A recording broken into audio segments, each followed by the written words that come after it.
শ্রীকৃষ্ণের নামের আগে রাধারানীর নাম জপ করা হয় কেন? সেই সময় গোলকধামে রাধারানী শ্রীকৃষ্ণকে শৃঙ্গার করে দিচ্ছিল। শ্রীকৃষ্ণের প্রিয় ভক্ত শ্রীধাম কিছুতেই মেনে নিতে পারছিল না প্রভুর আগে তার প্রেমিকার নাম নিতে হবে। শ্রীকৃষ্ণ অনেক বোঝানোর চেষ্টা করলো, কিন্তু সে কিছুতেই মানতে চাইল না। শ্রীধাম গোপিনীদেরকে বলল, তোমরা রাধে রাধে বলছো কেন? জয় শ্রীকৃষ্ণ বলো। অনিচ্ছা সত্ত্বেও গোপিনীরা আগে জয় শ্রীকৃষ্ণ বলল। সঙ্গে সঙ্গে শুকনো আগাছা সবুজ সতেজ হয়ে গেল এবং শুকনো জলাশয় পদ্ম ফুল ফুটল। শ্রীধাম আর আনন্দ আর ধরে না।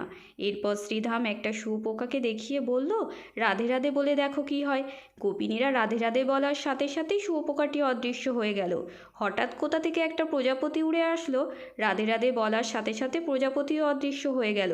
এবার একটা ছোট্ট বালিকা এসে বলল, আমি শুঁয়োপোকা থেকে মুক্তি পেয়ে প্রজাপতি হয়ে এখন মানুষ রূপ পেয়েছি রাধে রাধে বলার জন্যে, অর্থাৎ রাধে রাধে বললে মুক্তি